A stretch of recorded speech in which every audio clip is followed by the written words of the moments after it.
பேராசிரியர் கருணானந்தன் அவர்கள் 2 விஷயங்கள்.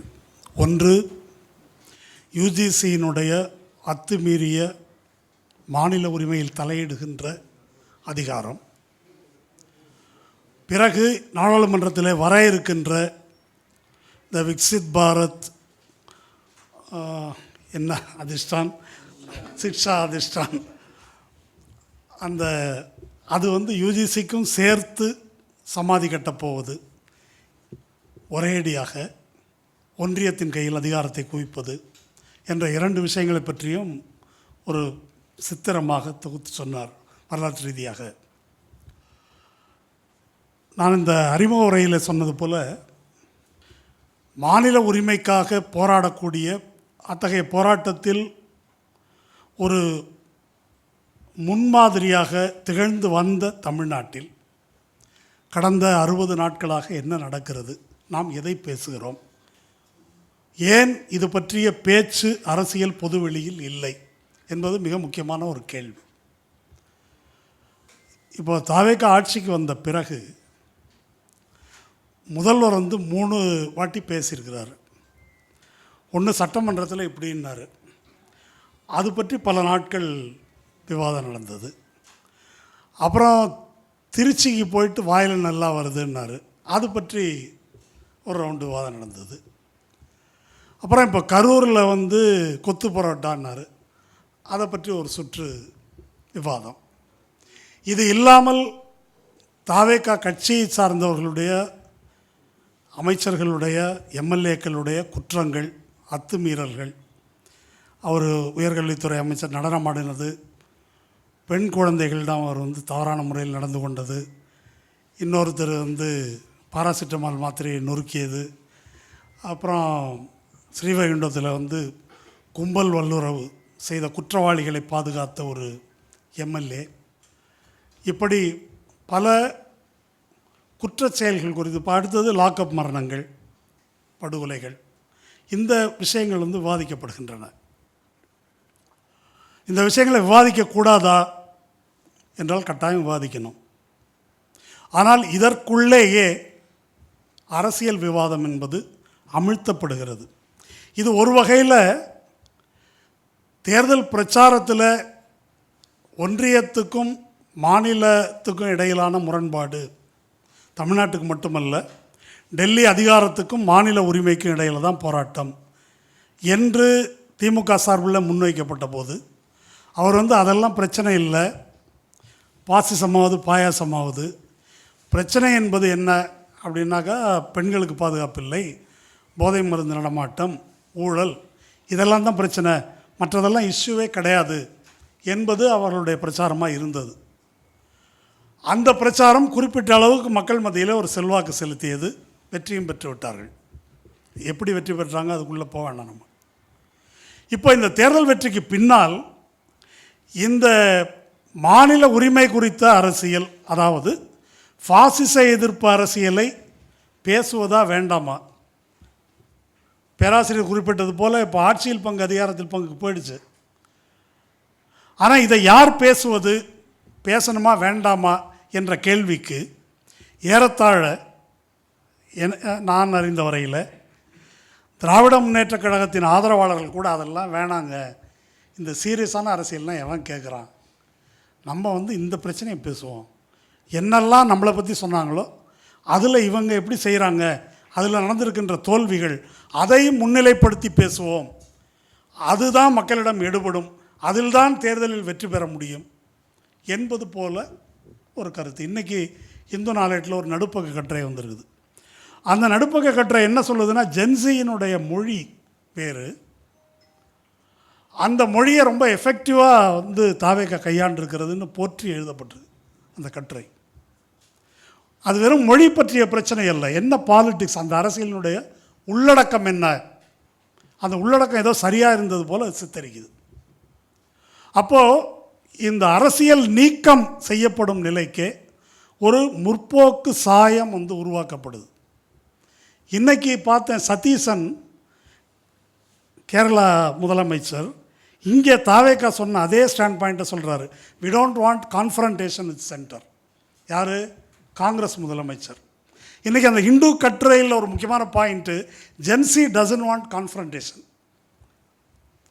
இளம் தலைமுறை ஒரு மோதல் அரசியலை விரும்பவில்லை.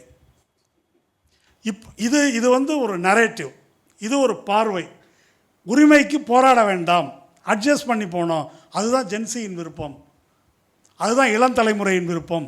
அதாவது போராடுவது என்பதே பழைய பாணி அரசியல், எதிர்நிலையில் நின்று பேசுவது என்பதே பழைய பாணி அரசியல், காலாவதியானது, கிரிஞ்சு என்பது போல ஒரு சித்திரத்தை உருவாக்கி கொண்டிருக்கிறார்கள்.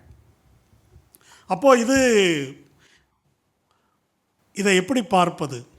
இது இல்லாமல் ஹெட்லைன் மேனேஜ்மெண்ட்டுன்றது இந்த கட்சி செய்து வருகிறது, எப்படி திசை திருப்புவதற்கான வேலைகளை. இது மோடிக்கிட்டேருந்து அவங்க கற்றுக்கிட்டதா நம்ம எடுத்துக்கலாம்.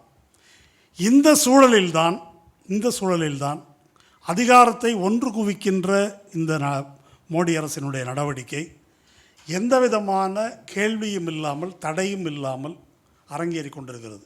டீலிமிட்டேஷன் பற்றி தமிழக அரசு சார்பாக, திராவிட முன்னேற்ற கழகம் சார்பாக சீரியஸான முன்னெடுப்புகள் எடுக்கப்பட்டன.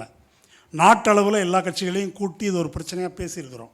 வக்ஃபில் அது மாதிரி பேசியிருக்கிறோம். ஆனால் இப்போ அதுபோல் பேசவில்லை. இந்த ஒன்றியத்தில் அதிகாரத்தை குவிப்பது என்பது அப்படி போகுது. ஏன் ஒன்றியத்தில் அதிகாரத்தை குவிக்கிறார்கள்?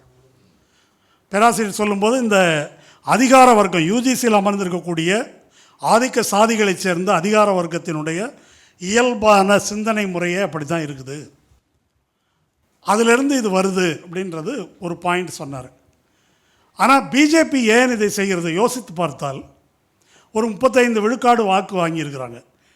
ஒரு இஸ்லாமிய எதிர்ப்பு, முஸ்லீம்கள் எதிர்ப்பு, இந்து மதவெறி அரசியல் அப்படின்றது ஒரு பாயிண்டில் ஒரு ஸ்டாச்சுரேஷன் பாயிண்ட்டு வந்துருச்சு. அது ஒரு 35 விழுக்காடு வாக்குக்கு மேலே அது தாண்ட மாட்டேங்குது. அது ஓரளவு அவர்கள் நிலைநாட்டி இருக்கிறார்கள் எல்லா இடத்துலையும். அதுக்கு மேலே அது கடந்து செல்ல மறுக்கிறது. இப்போ அதுக்கு மேலே என்ன செய்வது? அது கருத்தியல் ரீதியாக ஒரு வெல்ஃபேர் ஸ்டேட், மக்கள் நல அரசு என்பதை முன்வைக்கக்கூடிய திராவிட மாடலாக இருக்கட்டும், அல்லது சிபிஎம் கட்சியினுடைய அரசாக இருக்கட்டும், அதை கருத்தியல் ரீதியாக அவர்களால் மோதி முறியடிக்க முடியவில்லை வலதுசாரி அரசியலை வைத்துக்கொண்டு. அப்போ என்ன செய்ய வேண்டியிருக்குதுன்னாக்கா, அதிகாரத்தின் மூலமாக இதை நிலைநாட்ட வேண்டியிருக்கிறது. அதைத்தான் இந்த யூஜிசியில் அவர்களுடைய இந்த நடவடிக்கையாக இருக்கட்டும், இப்போ வரக்கூடிய விபிஎஸ்ஏ இருக்கு இல்லையா, அந்த புதிதாக வர இருக்கின்ற அந்த சட்டமாக இருக்கட்டும், அதைத்தான் அவர்கள் செய்ய விரும்புகிறார்கள்.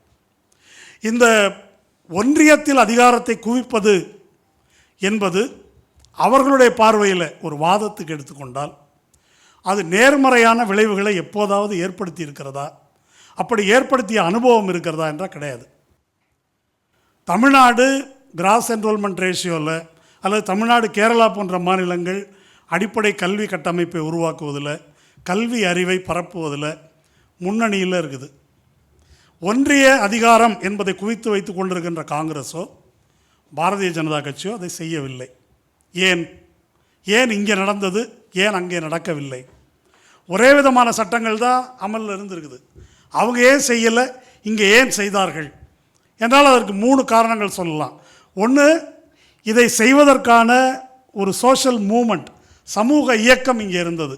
அது கேரளாவின் பொதுவுடைமையார் இயக்கமாக இருக்கட்டும், அல்லது தமிழ்நாட்டில் திராவிட இயக்கமாக இருக்கட்டும், சமூக நீதியை முன்வைத்து போராடுகின்ற ஒரு 100 ஆண்டு பாரம்பரியமுள்ள ஒரு இயக்கம் இருக்குது. அது ஒரு அரசியல் இயக்கமாக சோஷியல் ஜஸ்டிஸ் என்பதை தன்னுடைய அரசியலாக முன்வைத்து அந்த திட்டங்களை நிறைவேற்றுகின்ற நிலைமை இங்கே இருந்தது 67க்கு பின்னால். இது 2வது. 3வது, இதை செய்யக்கூடிய அட்மினிஸ்ட்ரேஷன் இந்த இடங்களில் இருந்தது, நிர்வாகம். இது 3மே அவர்களிடம் இல்லை அப்படின்றது தான் பிரச்சனை. இதை சரி செய்வதற்குத்தான், இதை தாண்டிய தன்னை நிலைநாட்டி கொள்வதற்குத்தான் இதை இந்த சட்டங்களை, யூஜிசி அதிகாரத்தை குவிப்பதையோ மற்றதையோ அவங்க செய்கிறாங்க. இந்த விஷயங்கள் குறித்து பேசாமல் இருப்பதற்கு தான் இந்த அரசியல் நீக்கம் என்பது செய்யப்படுகிறது. இந்த அரசியல் நீக்கம் என்பது பிஜேபி பாலிடிக்ஸ் இங்கே காலூன்றுவதற்கு ரொம்ப வாட்டமானது. அண்ணாமலையை ப்ரொஜெக்ட் பண்ணுறதுன்றதுக்கு அர்த்தம் இல்லாமல்லாம் இல்லை. அது அடுத்தது இந்த அரசியலை கொண்டு வருவதற்கானது. அவர் நான் கான்ஃபரண்டேஷனிஸ்ட் பாலிடிக்ஸ் தான் இப்போ பேசுகிறார். நான் திமுகவை திட்டமாட்டார், அண்ணா திமுகவை திட்டமாட்டார், தாவேக்காவை பற்றி ஒரு வருஷம் பேச மாட்டார். ரொம்ப டீசன்ட் பொலிட்டிஷியன் அவர். அப்படி தான் தன்னை ப்ரெசன்ட் பண்ணிக்கிறார் அவர். அப்போது இவங்களுக்கும் கான்ஃபரண்டேஷன் கிடையாது. அப்போ என்ன தான் அரசியலில் நடக்குது அப்படின்னா எதுவும் பேச வேணாம். அப்படி எதுவும் பேசாத நிலை தான் அவர்கள் காலூன்றுவதற்கான, அவர்கள் இந்த அரசியலை கடைவிரிப்பதற்கான ஒரு சூழல். ஏனென்றால் தமிழ்நாட்டில் வலதுசாரி அரசியல் அல்லது இந்துத்துவ அரசியல், திராவிட இயக்க அரசியலை கான்ஃபரண்ட் பண்ணி எதிர்த்து நின்று வெல்ல முடியவில்லை இதுவரைக்கும், இத்தனை நாள் நடந்ததில். அப்போது அவர்களுக்கு கிடைக்க இருக்கக்கூடிய மாற்று என்பது என்ன அப்படின்னா அரசியல் நீக்கம் செய்வது. அந்த அரசியல் நீக்கம் செய்வது தான் இந்த தேர்தல் முடிவு. தேர்தல் முடிவுக்கு பின்னால் இப்பொழுது நடந்து கொண்டிருப்பதும் கூட அதுதான். அப்போது அந்த அரசியல் நீக்கம் செய்யப்பட்ட சூழலில் தோற்றவர்கள் அல்லது இந்த சூழ்நிலை தவறாக புரிந்து கொண்டிருப்பவர்கள் இதெல்லாம் பேசாமல் இருக்கிறது தான் தீர்வு, இதை பேசினா யாரும் கேட்க மாட்டாங்க, இதை பேசுவதே வீண் வேலை என்பது போல சிந்திக்க தொடங்குகிறார்கள் என்பது தான் மிகப்பெரிய ஆபத்து. இப்போ இளம் தலைமுறைக்கு எப்படி கொண்டு செல்வது அப்படின்னு யோசிக்கிறது வேற. ஒரு அரசியல் கட்சியோ அரசியல் இயக்கமோ மக்களுக்கு விழிப்புணர்வை ஏற்படுத்தும் விதத்தில் வேலை செய்யணும். மக்கள் எப்படி இருக்கிறார்களோ அதற்கு தக்க நாம் இறங்கி செல்வோம், அதற்கு தகுந்த மாதிரி மாறிக்கொள்ளும், அப்போ தான் ஓட்டு விடும் என்பது அல்ல நம்முடைய வேலை. அப்போவும் ஓட்டு விழாது, அப்போவும் அது நடக்காது. அப்போ அந்த காரியத்திலிருந்து பின்வாங்குவதற்கு அதில் அவநம்பிக்கை ஏற்படுத்துகின்ற ஒரு சூழல் திட்டமிட்டு பரப்பப்படுகிறது என்பதால் இதை இந்த விஷயத்தை பற்றி நம்ம பேசுவதற்கு முன்னால் இதை திரும்ப திரும்ப நாம் மனதில் தெளிவுபடுத்திக்கணும். இந்த யூஜிசி விவகாரம் பற்றி குறிப்பாக திராவிட முன்னேற்றக் கழக அரசு அமைத்த ஒன்றிய மாநில உறவுகள் குறித்து ஒரு குழு ஒன்று போட்டாங்க, ஜஸ்டிஸ் குரியன் ஜோசப் தலைமையிலான குழு. அதனுடைய உறுப்பினரான அசோக் வர்தன் ஷெட்டி அவர் சமீபத்திய ஃப்ரண்ட்லைன் நாளேட்டில் இதை பற்றி ஒரு நீண்ட கட்டுரை எழுதியிருக்காரு. அது இல்லாமல் டிடி நெக்ஸ்ட் என்ற இதில் தொடர்ந்து ஒரு தொடர் கட்டுரையாக ஃபெடரலிசம் இந்த கொஸ்டின்ஸ் எல்லாம் பற்றி தொடர்ந்து எழுதுகிறார். அதில் இதை பற்றி அவர் விரிவாக இந்த இஷ்யூவை பற்றி அவர் கையாண்டிருக்கிறார். இந்த யூஜிசி என்பது பேராசிரியர் கருணானந்தன் சொன்னது போல் 56 தான் இதை உருவாக்குறாங்க. அவசர நிலை காலத்தில் கல்வி கன்கரண்ட் லிஸ்ட்டுக்கு ஒத்திசைவு பட்டியலுக்கு கொண்டு வரப்படும் வரை இது அப்படி தான் இருக்குது பொதுவில். இந்த காலகட்டத்தில் என்ன தவறாக ஆயிடுச்சு, அதுக்கப்புறம் இவர்கள் என்ன முன்னேற்றத்தை காட்டுகிறார்கள், எதற்காக இந்த மாற்றம் அப்படின்னு அவங்க அதை சொல்லியிருக்கிறாங்களா என்பதுதான் கேள்வி. அப்படி ஒரு விளக்கத்தை ஆதாரங்களோடு தரவுகளோடு அவர்கள் விளக்கியதில்லை. 2018 தான் இந்த யூஜிசி ரூலில் 7(3) என்ற திருத்தத்தை கொண்டு வருகிறார்கள். அதை எடப்பாடியே ஏற்றுக்கொள்ளவில்லை. எடப்பாடியே ஏற்றுக்கொள்ளாததைத்தான் இன்றைக்கு தாவேக்கா அரசு ஏற்றுக்கொண்டிருக்கிறது. இது ஏன் சட்டவிரோதமானது என்பதற்கு நம்ம அந்த ஒன்றிய மாநில உறவுகள் குறித்த அந்த ஆய்வு குழு அவங்க அதை விளக்கி சொல்கிறாங்க. மத்திய பட்டியலில் இருப்பது ஒன்றிய பட்டியலில் இருப்பது எது என்பதற்கு அரசமைப்பு சட்டத்தில் ஒரு வரையறை இருக்குது. ஆர்டிகிள் 254(2) என்பது மாநில பட்டியல் பற்றி சொல்லுது. மாநில சட்டமன்றம் ஒரு சட்டத்தை இயற்றினால், பல்கலைக்கழகம் ஒவ்வொன்றுக்கும் தனித்தனி சட்டம்தான், எல்லாத்துக்கும் சேர்த்து தமிழ்நாட்டில் ஒரு சட்டம் இல்லை. ஏன்னா அது பல்கலைக்கழகத்தினுடைய இண்டிபெண்டன்ஸுக்கானது. அது அப்படி தனித்தனி சட்டம் இருக்குது. இப்போ மாநில பட்டியலில் ஒரு சட்டம் இயற்றி அது குடியரசுத் தலைவரின் ஒப்புதலை பெற்றுவிட்டால் அதற்கு பிறகு ஒன்றிய அரசு அதுக்குள்ளே தலையிட முடியாது என்பது தான் ஆர்டிகிள் 254(2). அது குடியரசுத் தலைவரின் அனுமதியை பெறக்கூடாது என்பதற்காக தான் R.N. ரவி போட்டு வச்சுருந்தார். அதுக்கு பிறகு திரௌபதி முர்மு போட்டு வச்சுருந்தது எதுக்குன்னாக்கா அது ஓகே கொடுத்துட்டாக்கா அப்புறமா அதுக்குள்ளே இவங்க வர முடியாது என்பதனால் அதை கிடப்பில் போடுவதன் மூலம் முடக்குவது என்ற காரியத்தை அவர்கள் செய்தார்கள். அது செல்லத்தக்கதா என்றால் செல்லத்தக்கது இல்லை என்று உச்சநீதிமன்றம் சொல்லிடுச்சு. இது கான்ஸ்டியூஷனல் இல்லை. யூஜிசி ஆக்ட் என்று அவர்கள் உருவாக்கியிருக்கிற, ஒன்றிய அரசு உருவாக்கி இருக்கக்கூடிய சட்டம், அந்த சட்டமே என்ன சொல்லுது அப்படின்னு சொன்னால், coordination and determination of standards, ஒருங்கிணைப்பதும் தரத்தை நிர்ணயம் செய்வதும். இதற்கு மேலே துணைவேந்தர் நியமனம் குறித்து அந்த ஆக்ட் எதுவும் சொல்லவில்லை. அது இல்லாமல் ஒன்றிய பட்டியலில் என்ட்ரி 44, அது பல்கலைக்கழகங்கள் தொடர்பான விஷயத்தில் ஒன்றியத்துக்கு அதிகாரம் கிடையாது என்று தெளிவுபடுத்துகிறது. இதெல்லாம் நம்ம இப்போ இந்த 29ஆம் தேதி வழக்கு வருது இல்லையா, இப்போ அந்த விவாதங்கள்லாம் வரும். அதை ஒட்டி நாம் தெரிந்து கொள்ள வேண்டிய விஷயங்கள். அப்போ யூஜிசி ஆக்டில் இல்லாத, சட்டத்தில் இல்லாத ஒரு விஷயத்தை சட்டத்துக்கு கீழ் உள்ள விதிமுறையில் கொண்டு வர முடியுமா?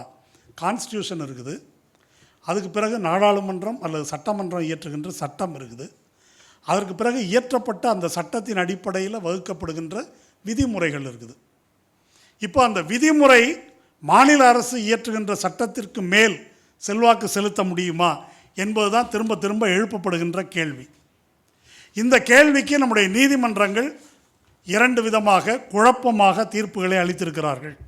2 விதமான தீர்ப்பு இருக்குது. ஒன்று, மாநில சட்டமன்றத்தின் அதிகாரத்தை யூஜிசி ரூல்ஸ் மீற முடியாது என்பது ஒரு பிரிவு.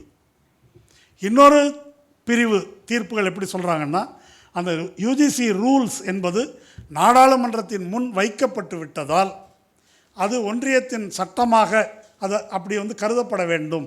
அது ஏதோ கோயிலில் சாமி முன்னால் வச்சா அது பிரசாதன்ற மாதிரி, அப்படி முன் வைக்கப்படுவதற்கெல்லாம் அப்படி அதிகாரம் கிடையாது என்று மறுத்து மற்ற தீர்ப்புகள் சொல்லியிருக்கின்றன. இப்போது இப்படி முரண்பட்ட தீர்ப்புகள் சொல்லியிருப்பதை காட்டி ஓய்வு பெற்ற நீதிபதி ஏ.கே. ராஜன் அதை தெளிவுபடுத்தியிருக்கிறார். இதில் முரண்பாடெல்லாம் எதுவும் இல்லை. அரசமைப்பு சட்டத்தின்படி என்ட்ரி 32 என்பது மாநில பட்டியலில் என்ட்ரி 32 என்பது பல்கலைக்கழகங்கள் மீது மாநில அரசுக்குரிய அதிகாரத்தை பேசுகிறது. ஒன்றிய பட்டியலில் என்ட்ரி 44 என்பது ஒன்றிய அரசின் அதிகாரங்களை பேசுது, அதில் பல்கலைக்கழகம் கிடையாது. இது ரெண்டையும் சேர்த்து பார்த்தால் ஒன்றியத்துக்கு இதில் எந்த வேலையும் இல்லை என்று தெளிவாக தெரியும் அப்படின்னு விளக்குறார். இந்த சட்ட நுணுக்கங்களுக்குள்ளே அதிகம் போக வேண்டாம். இப்போ என்ன பிரச்சனைன்னாக்கா, அவர் அசோக்வர்தன் செட்டி எழுதுகிறார், இவ்வளவு பிரச்சனை இருக்குது, முரண்பாடு இருக்குது, இது கான்ஸ்டியூஷனல் பெஞ்சுக்கு போய் ஒரு தீர்வு கண்டிருக்க வேண்டும். ஆனால் எந்த கட்சியும் இதை கான்ஸ்டியூஷனல் பெஞ்சுக்கு கொண்டு போய் தீர்வு காண்பதற்கான முயற்சியை எடுக்கவில்லை அப்படின்றத அவர் சுட்டி காட்டுறார். இது ஒரு உண்மை. இது அப்படியே கிடப்பில் போடப்பட்டது. இப்போ அது இந்த இடத்துல நிற்கிது.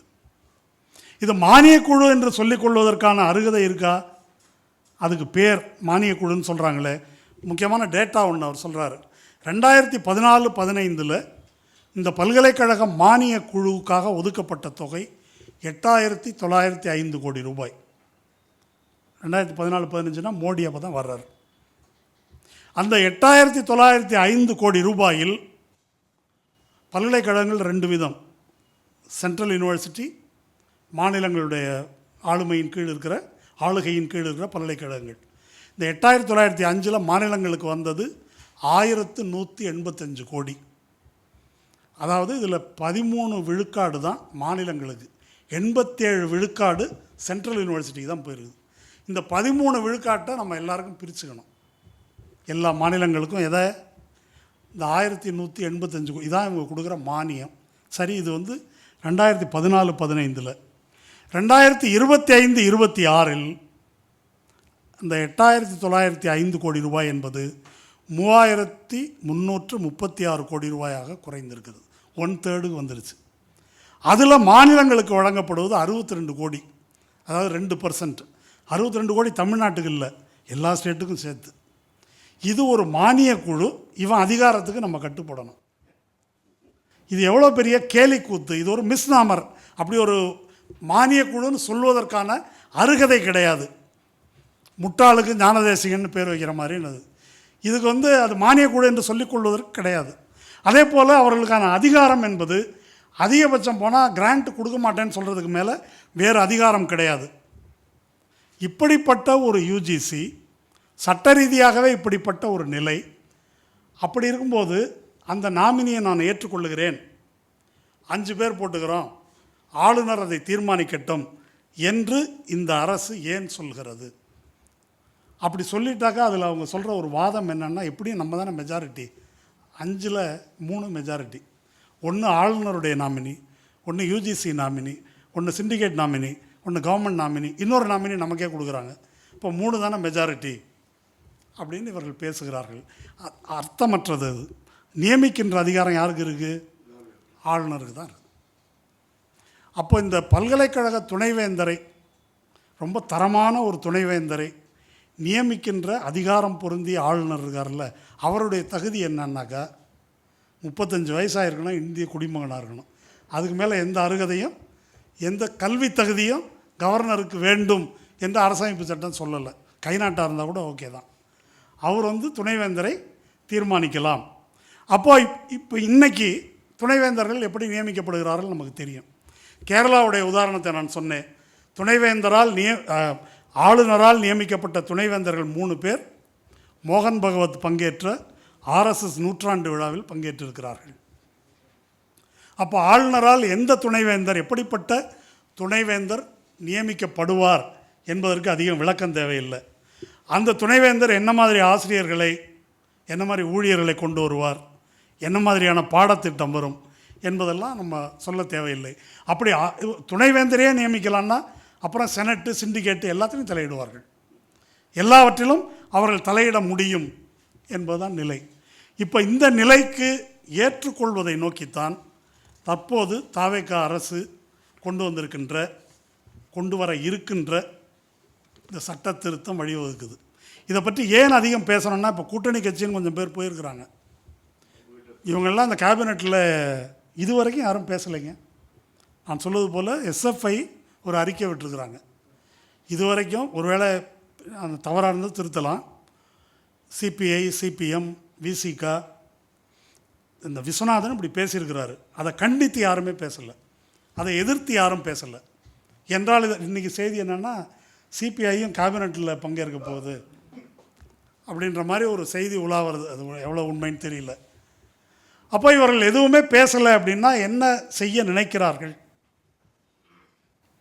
இத்தனையும் செய்துவிட்டு இது மாநில நலன் வர்சஸ் மாணவர் நலன் என்று ஒரு சித்திரத்தை, ஒரு விவாதத்தை கொண்டு வர்றாங்க.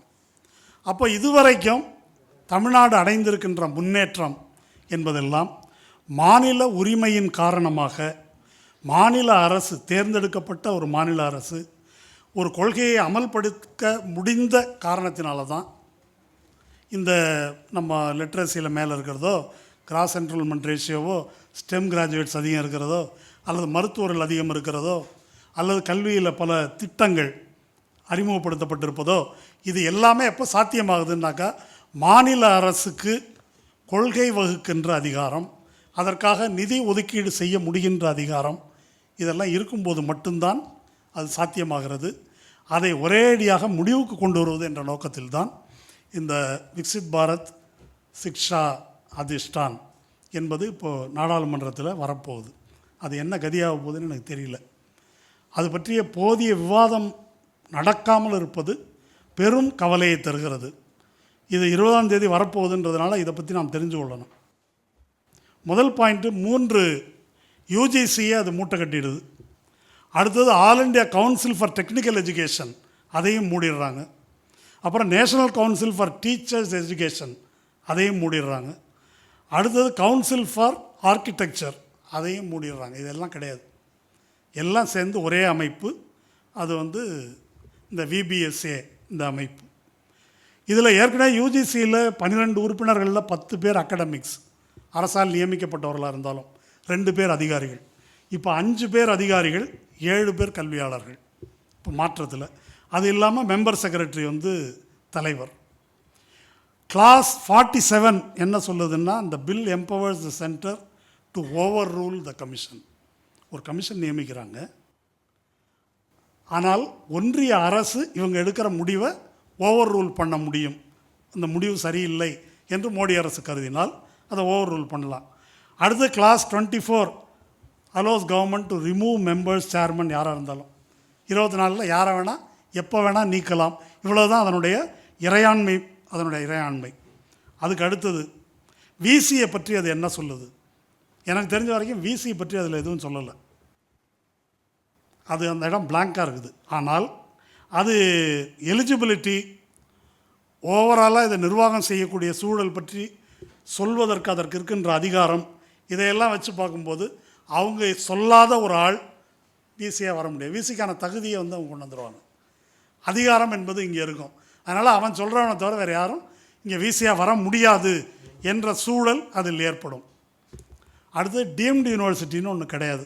இந்த பில் வந்துருச்சுனாக்கா க்ளோஸ் பண்ணிடுறாங்க. அது இல்லாமல் கல்லூரிகளே நேரடியாக டிகிரி கொடுக்கலாம். அதுக்கான அங்கீகாரத்தை இவர்கள் வழங்குவார்கள். யார்?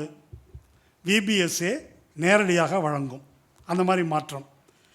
அடுத்தது இந்த விபிஎஸ்ஏ யூனிவர்சிட்டி இந்த பல்கலைக்கழக மானிய குழு மாதிரி மானியம் எதுவும் கொடுக்காது.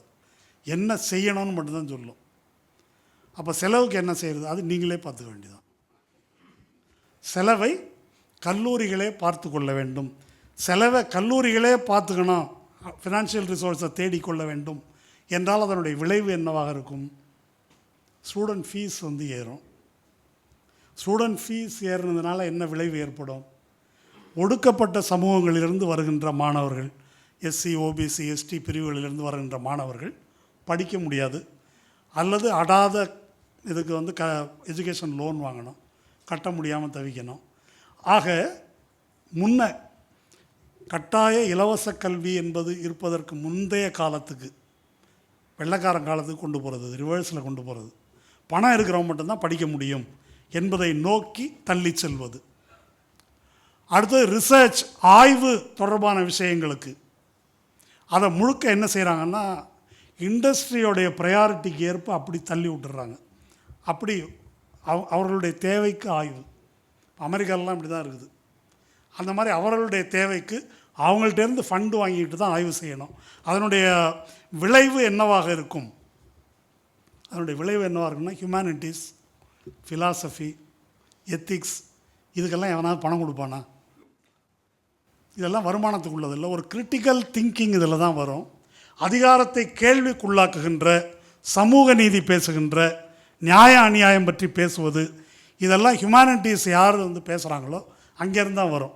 வெறும் என்ஜினியரிங், மேத்தமேட்டிக்ஸு, சயின்ஸு இந்த ஆய்வுகள் தொழில்துறைக்கு தேவைப்படுகின்ற, முதலாளிகளுக்கு தேவைப்படுகின்ற அந்த ஆய்வுகளிலிருந்து இத்தகைய மாணவர்கள் ஒருபோதும் உருவாக முடியாது, சாத்தியமில்லை.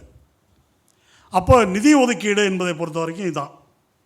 அதற்கு மேல் ரொம்ப முக்கியமாக ஆசிரியர்கள், பேராசிரியர்கள் பேராசைக்காரர்கள் ஆயிட்டாங்கன்னு சொன்னார். அதில் ஒரு விஷயம் இருக்குது.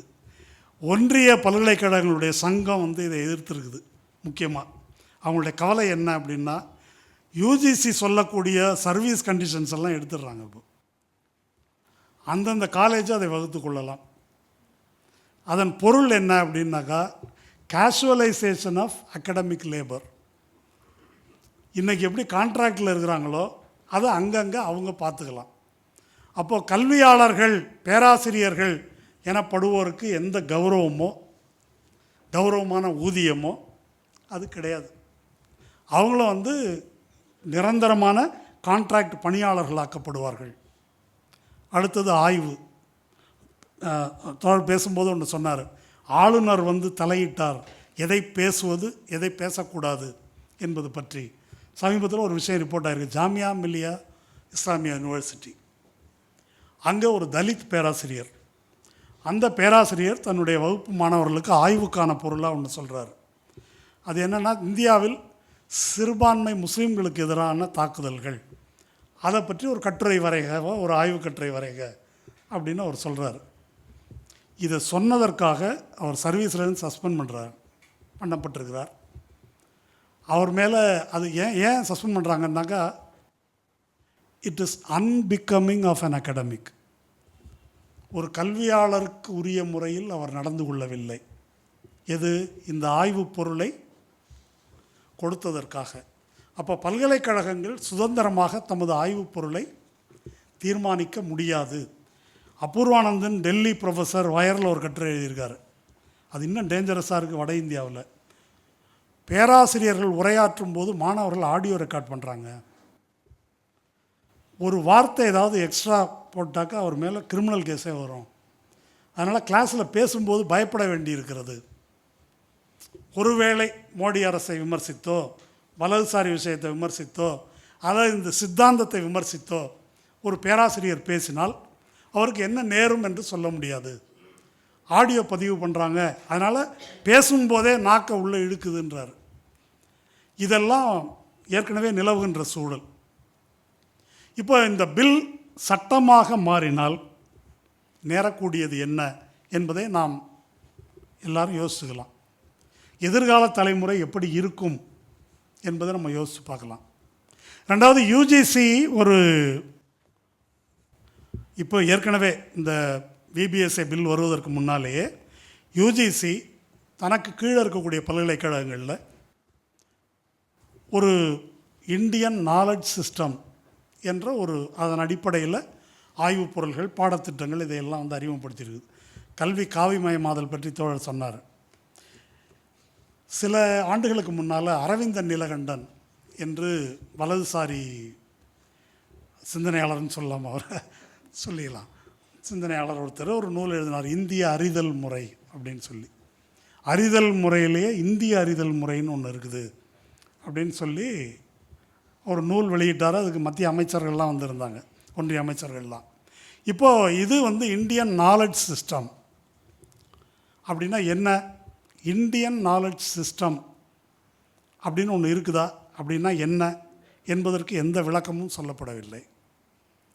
ஆனால் இதற்கு கீழே வந்து யூஜிசி 18 கோர்ஸ் அறிமுகப்படுத்தியிருக்கிறாங்க, பல்கலைக்கழக மானியக் குழு. எதுன்னு நான் சொல்கிறேன். It recommends incorporating elements of India's traditional knowledge in the curriculum in areas including mathematics, astronomy, philosophy, yoga, architecture, medicine, agriculture, engineering, linguistics, literature, sports, games, governance, polity, conservation. இது எல்லாத்துலேயும் பாரம்பரிய இந்திய ஞானம், அல்லது ஜெயமோகன் சொல்கிற மாதிரி இந்திய ஞான மரபு, அதை வந்து பாடத்திட்டத்தில் கொண்டு வந்திருக்கிறாங்க. அதில் ஐஐடி, அதில் வந்து 27 ரிசர்ச் வந்து இது வரைக்கும் போயிருக்குது. 2 வருஷம் 20 லட்ச ரூபா பணம் கொடுக்குறாங்க. என்ன ஆய்வு செய்வதற்கு? இது எந்தெந்த ஐடியில்னா IIT Mandi, IIT Madras, IIT Gandhinagar, இதிலெல்லாம் வந்து நடந்திருக்குது.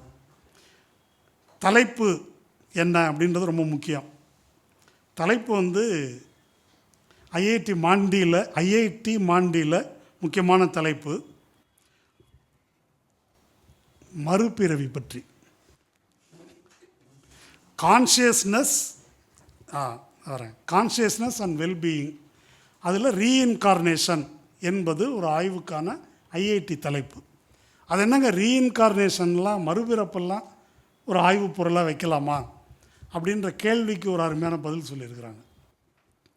குவாண்டம் ஃபிசிக்ஸ் வந்தபோது அதையே சூடோ சயின்ஸுன்னு அப்போ சொன்னாங்க. அதுபோல் மறுபிறப்பையும் இன்றைக்கி நீங்கள் சூடோ சயின்ஸுன்னு சொல்கிறீங்க. இது பற்றியும் ஆய்வு செய்யுங்க, இருக்கலாம்ல.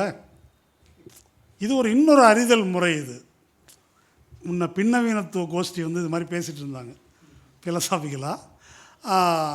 இது ஒரு அறிதல் முறை. இது ஐஐடியில் நடக்கிற ஆய்வு. அடுத்து யூஜிசி அண்டர் கிராஜுவேட் கோர்ஸில் நாரத புராணத்தில் இருக்கக்கூடிய கணிதம் மற்றும் ஜாமெட்ரி, இது வந்து யூஜிசி கோர்ஸுக்கு இது. அடுத்தது அதே யூஜிசி கோர்ஸுக்கு பஞ்சாங்கம், அதாவது இந்தியன் கேலண்டர். வெறும் பஞ்சாங்கம் மட்டும் இல்லை, அன்றைக்கி எப்படி எல்லாம் கணிச்சாங்க அது மட்டும் இல்லை, நல்ல நேரம் குறிப்பது பற்றி, ஆஸ்பீஷியஸ் டைம் குறிப்பது, அது இருக்குது. அடுத்து கெமிஸ்ட்ரி கரிக்குலம். அது எப்படி தொடங்குதுன்னா சரஸ்வதி வந்தனத்தோடு தொடங்குது. சரஸ்வதிக்கும் கெமிஸ்ட்ரிக்கும் என்ன தொடர்பு தெரியல.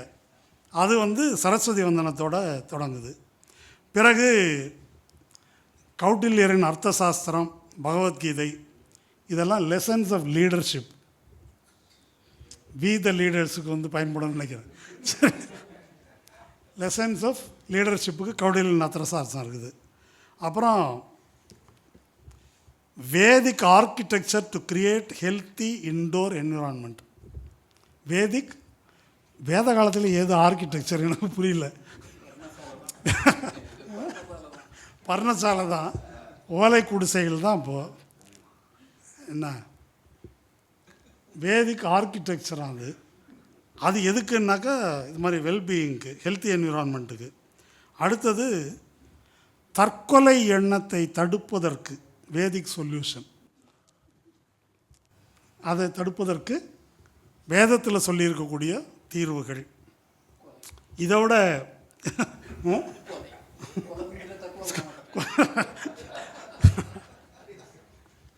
அடுத்தது இதெல்லாம் சிரிக்கிறோம், இத்தனையும் கோர்ஸு நடைமுறையில் இருக்குது. இது நடந்தால் இங்கேயும் வரும். அடுத்தது வேற ஒன்றும் இல்லை. இதுக்கு அந்த விபிஎஸ்சி எல்லாம் வர வேண்டியதில்லை, ஏற்கனவே யூஜிசியில் இருக்குது.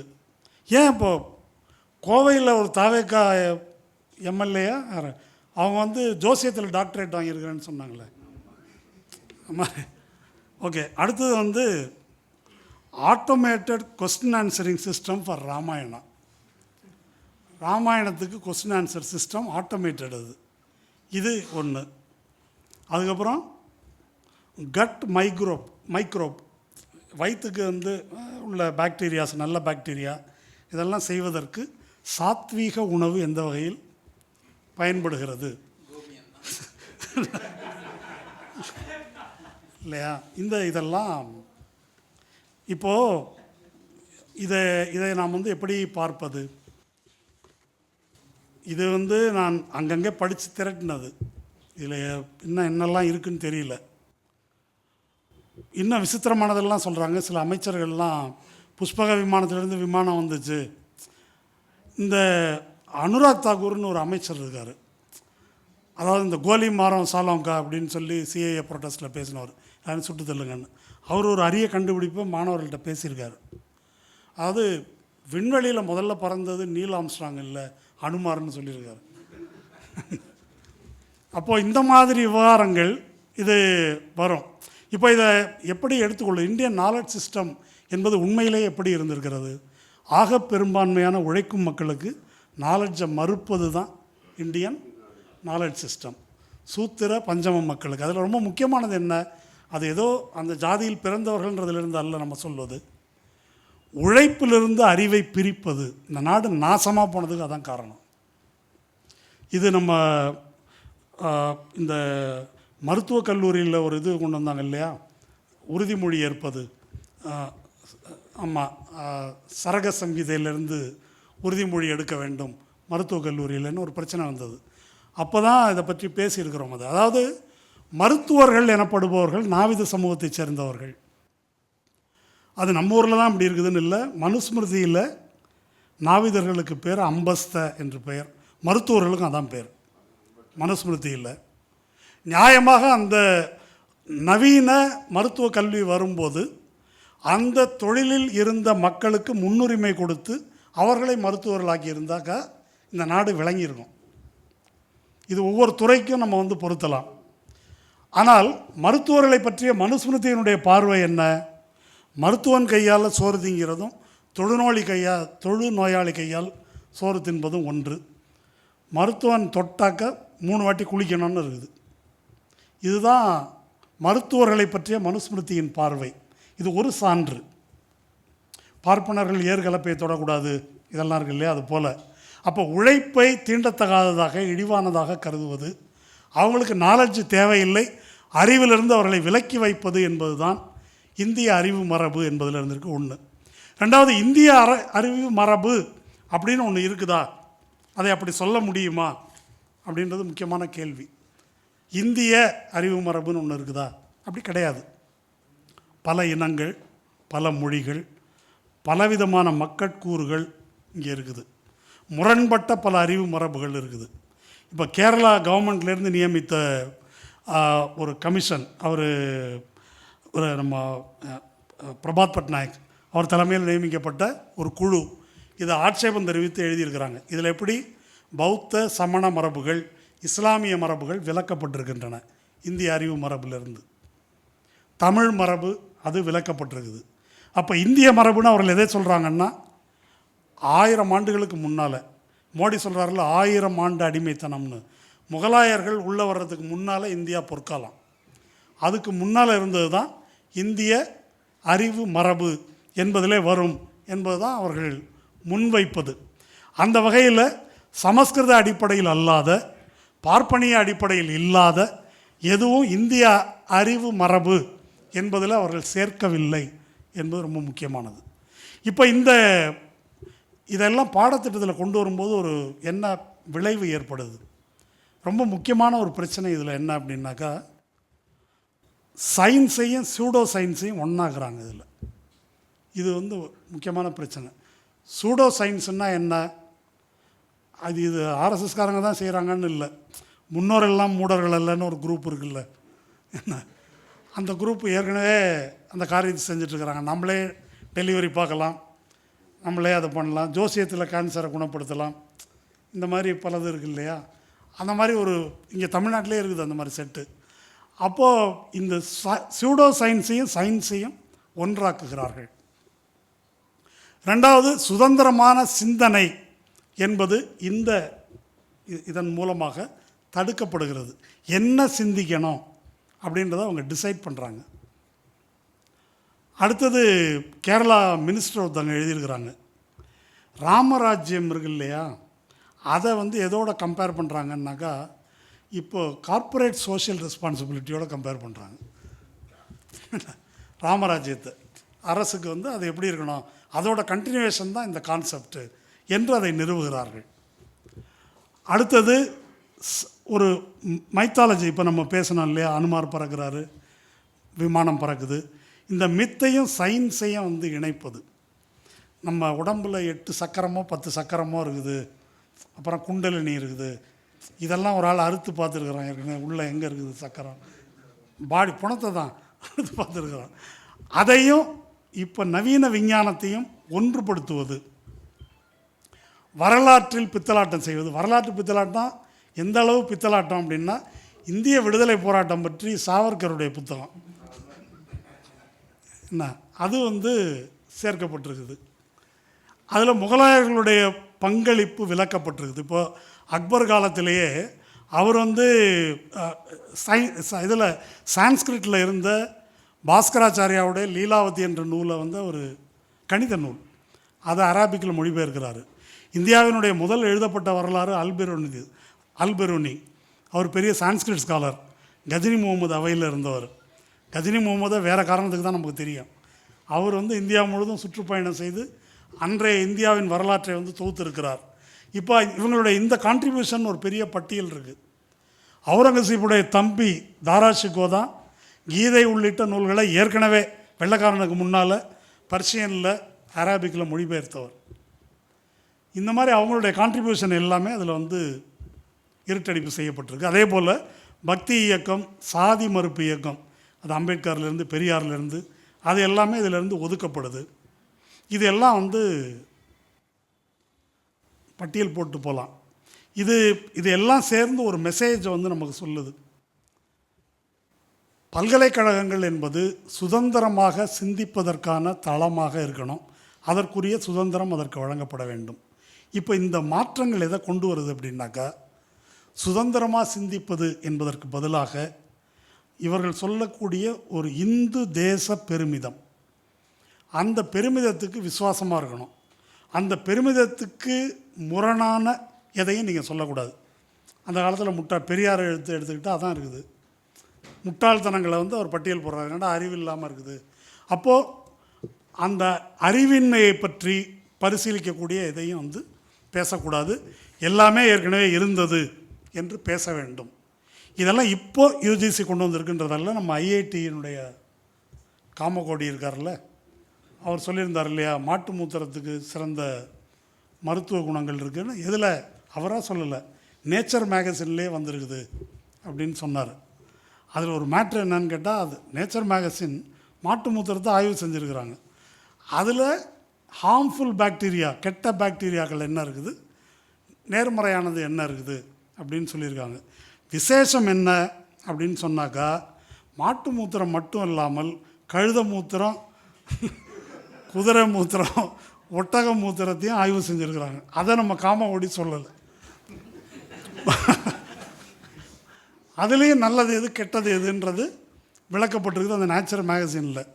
இவர் மாட்டு மூத்திரத்தை மட்டும் எடுத்துக்கிட்டாரு அப்படின்றது தான். அப்போது இது ஸோ இந்த மாற்றங்கள் எல்லாம் யூஜிசி பரிந்துரைத்திருக்கிற இந்தியன் நாலேஜ் சிஸ்டம் என்ற அடிப்படையிலான பாடங்கள். இதுக்கு அந்த விபிஎஸ்ஏ நிறைவேறணுன்றது இல்லை. நம்முடைய உயர்கல்வித்துறை அமைச்சர் விஸ்வநாதன் சொன்னது போல் இங்கே ஒரு கவர்னர் துணைவேந்தரை நியமிச்சிட்டாக்க ஆட்டோமேட்டிக்காக இதெல்லாம் வந்துடும். இதெல்லாம் பாடத்திட்டத்துக்குள்ளே வந்துடும். இந்த நிலைமை, அதாவது இந்த நிலைமையை நாம் எதிர்கொள்ள வேண்டியிருக்கும் என்பதை தமிழ்நாட்டு மக்களுக்கு, மாணவர்களுக்கு இதை சொல்லணும். இது எதுவும் கற்பனை அல்ல. இதில் பலது கொஞ்சம் தேடி எடுத்தாக்கா எடுக்கலாம். இந்தியாவில் எந்தெந்த கல்லூரிகளில், என்னென்ன பல்கலைக்கழகங்களில் என்ன மாதிரியான பாடத்திட்டங்கள் ஏற்கனவே இந்த லிஸ்ட்டில் நான் சொன்னதெல்லாம் இருக்குது என்பதை கொஞ்சம் தேடி பிடிச்சாக்கா எடுத்துட முடியும். அந்த மாதிரி ஒரு சூழல் தமிழ்நாட்டு கல்வி நிறுவனங்களுக்கு வர வேண்டுமா? வந்தால் அதன் விளைவு என்னவாக இருக்கும் என்று நம்ம யோசித்து பார்க்கணும். இப்போ கல்வியை இப்படி ஒன்றிய அரசு, குறிப்பாக மோடி அரசு தன் கையில் எடுத்துக்கொள்வது என்பதை நம்ம எப்படி பார்க்க வேண்டும் என்பதை மட்டும் சொல்லி நான் முடிச்சுக்கிறேன். நமக்கு ஃபாசிசத்துக்கு மிக முன்னுதாரணமாக நாம் பார்க்கக்கூடிய இடம் ஜெர்மனி, நாசிசம். அப்போ ஜெர்மனியில் ஒரு ஃபாசிஸ்ட் டிக்டேட்டர்ஷிப்பை அறிவிப்பதற்கு முன்னால் 1933 எங்கே கை வைக்கிறாங்கன்னா கல்வி புலத்தில் தான் கை வைக்கிறாங்க. அதில் இருந்த யூதர்கள், இடதுசாரிகள், சோஷலிஸ்ட்டுகள் அல்லது டிசிடென்ட்ஸ், மாற்று கருத்து சொல்லக்கூடிய லிபரல்ஸ், இந்த கல்வியாளர்களை பூரா முதல்ல களை எடுக்கிறாங்க, அந்த பல்கலைக்கழகங்களிலிருந்து அகற்றுகிறார்கள். அதுக்கு பிறகு என்ன செய்கிறாங்க? பாடத்திட்டத்தை திருத்தி எழுதுகிறார்கள். இது பற்றி முன்னே நான் படிச்சிருக்கிறேன். எப்படி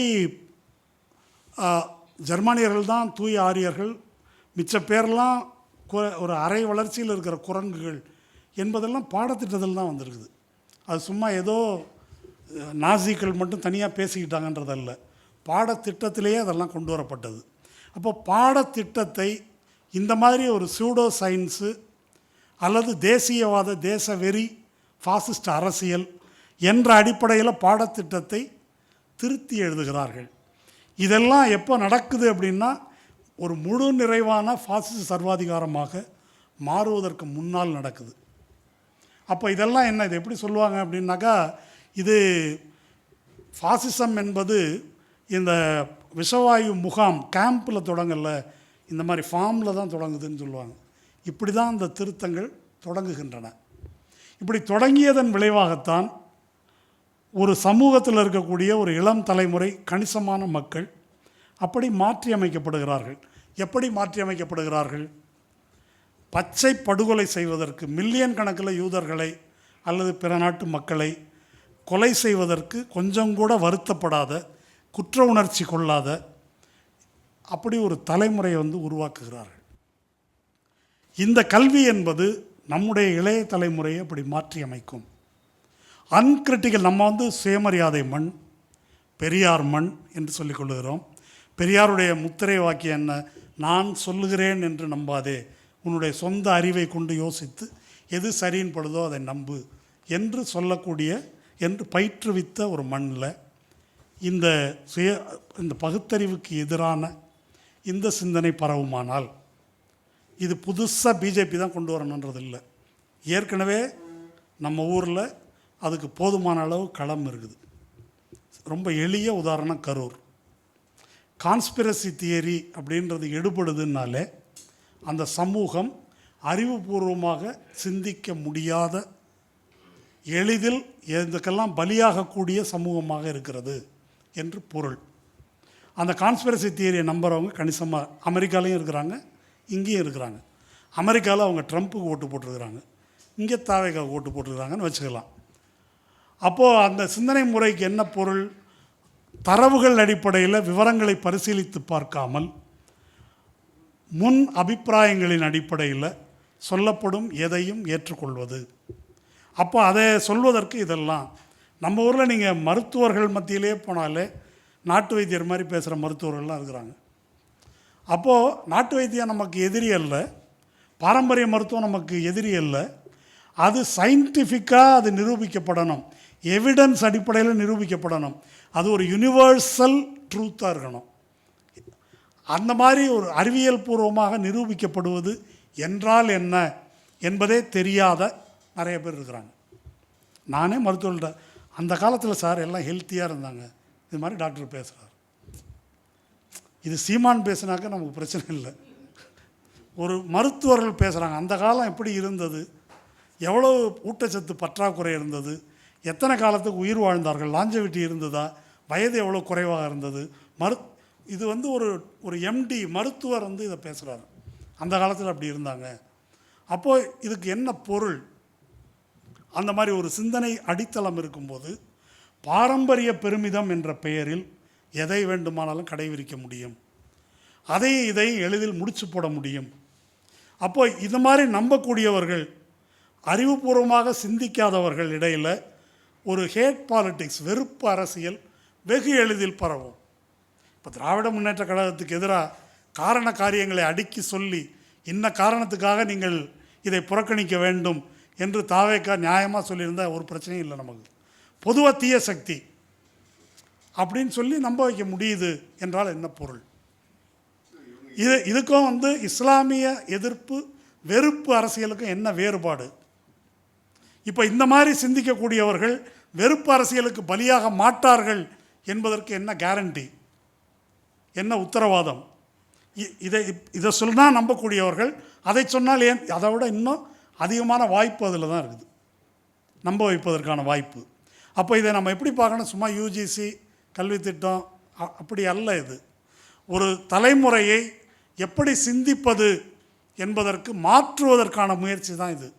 வட இந்தியாவில் குறிப்பிட்ட அளவுக்கு அவர்கள் வெற்றி பெற்றிருக்கிறார்கள். அதில் அந்த நிலை தென்னிந்தியாவுக்கு இன்னும் வரல. கர்நாடகாவில் எதிர்ப்பு இருக்குது, கேரளாவில் எதிர்ப்பு இருக்குது, தமிழ்நாட்டில் எதிர்ப்பு இருக்குது, ஆந்திராவில் கூட சந்திரபாபு நாயுடு சில அம்சங்களில் ஒரு எதிர்ப்பு தெரிவிக்கிறார். அப்போது ஒரு தலைமுறையின் சிந்தனை முறையையே மாற்றி அமைக்கக்கூடிய, பாசிசத்துக்கு தோதாக மாற்றக்கூடிய இந்த மாற்றம், இதை தடுப்பதற்காக நாம் பேச வேண்டும். இதில் எது முக்கியம்னு நான் கருதுகிறேன் அப்படின்னு சொன்னால், நாம் இந்த கையறு நிலையை விட்டு இளம் தலைமுறையினருக்கு இதை எப்படி சொல்வது? இப்போ என்னை போன்றவர்களுக்கு ஒரு சிக்கல் இருக்குது. சொல்கிறாங்க இல்லையா, இவங்கள்ட்ட எப்படி பேசுகிறதுன்னு ஒரு வேளை தெரியாமல் இருக்கலாம். இளம் தலைமுறையினர் அதை பற்றி யோசிக்க வேண்டும், அல்லது இதில் பரிச்சயம் உள்ளவர்கள் அதை பற்றி யோசிக்கணும்.